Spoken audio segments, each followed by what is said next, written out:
Hai semua, Poco merilis HP barunya yaitu Poco X3 GT, di mana HP ini nggak kalah loh sama pesaing-pesaingnya. Malah HP ini cenderung dibandingkan sama saudaranya sendiri yaitu Poco X3 Pro dan juga Poco F3. Penasaran buat spesifikasinya? So, tanpa banyak omong, saya Hubert Chandra dari Gudang Tech, gudangnya teknologi.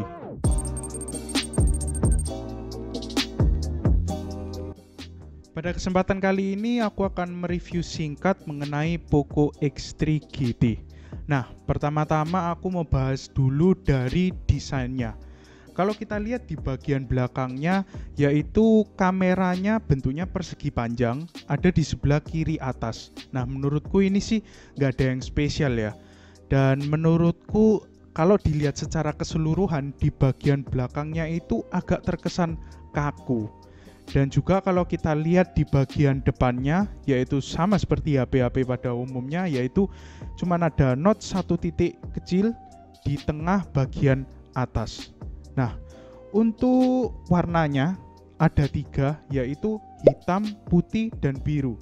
Dan dari warna ini menurutku juga nggak ada yang wow, karena memang warnanya warna-warna netral dan tidak ada yang mencolok ataupun warna soft atau warna-warna yang unik. Nah, kalau bisa aku nilai mungkin dari desainnya ini aku kasih nilai 7 dari 10.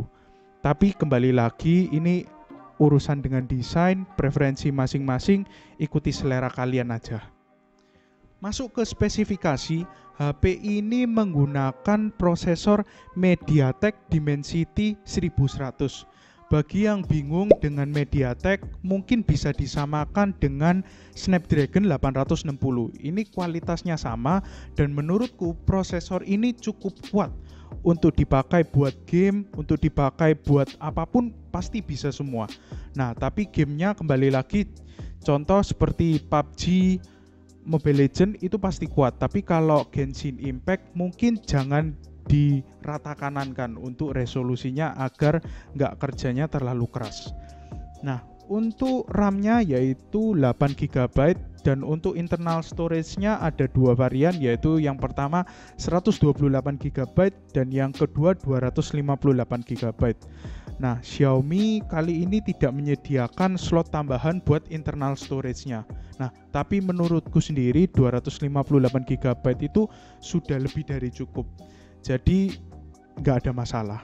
Nah, untuk OS-nya sudah memakai yang terbaru yaitu Android 11 dan MIUI-nya sudah 12,5 dan HP ini sudah 5G.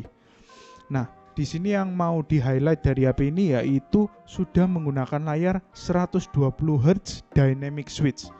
Dynamic Switch ini artinya apa? 120 Hz itu tadi bisa diturunkan menjadi 90 Hz dan 60 Hz. Kenapa? Karena 120 Hz ini biasanya dipakai buat para gamer.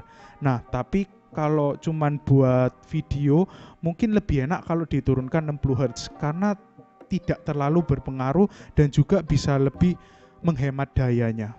Nah, lalu masuk ke baterai. Di bagian baterai yaitu kapasitasnya 5000 mAh dan juga pengecasannya sudah 67 watt dan ini dites bisa 100% dalam 42 menit. Nah, menurutku di baterai ini sudah sangat oke banget. Aku personally sangat suka dengan baterainya karena 5000 mAh sendiri sudah pasti cukup buat satu harian dan juga pengecasan 67 watt di mana 100% dalam 42 menit ini sudah lebih dari cukup. Menurutku untuk baterai ini sebagai plus point buat Poco X3 GT. Nah, untuk spek-spek lain yaitu yang pertama kamera belakangnya 64 MP dan kamera depannya 16 MP. Nah, untuk kamera pun juga sudah cukup bagus, standar, memang tidak terlalu yang bagus banget atau jelek, tapi menurutku ini sudah cukup oke buat video, buat foto, sudah sangat bagus. Nah, untuk jack 3,5 mm untuk earphone tidak ada, tapi di paket pembeliannya dikasih adaptor. Dan juga HP ini sudah menyediakan NFC dan Bluetooth sudah 5,2 serta USB-nya sudah Type-C. Nah, mungkin itu spesifikasinya dari Poco X3 GT. Nah, kesimpulannya menurut saya HP ini sangat bagus dan sangat worth it. Nah, HP ini dirilis dengan harga 4,1 juta. Dan yang jadi pertimbangan lain yaitu bukan karena kualitas HP-nya, tapi dengan saudaranya sendiri. Yaitu kenapa? Karena harganya nanggung.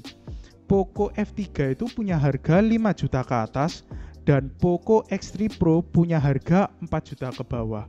Nah, menurutku karena HP ini ada di tengah-tengah, bisa-bisa bukan jadi pilihan orang, karena orang lebih pilih kalau mahal sekalian mahal, murah sekalian murah. Nah, tapi saran dari saya, sesuaikan dengan budget, karena HP Poco ini semua harga dengan kualitasnya sesuai. So, itu aja review dari saya. Terima kasih sudah menonton. Jangan lupa like, komen, dan subscribe. Dan jangan lupa nyalakan lonceng notifikasi supaya Anda dapat melihat video-video saya selanjutnya. Terima kasih.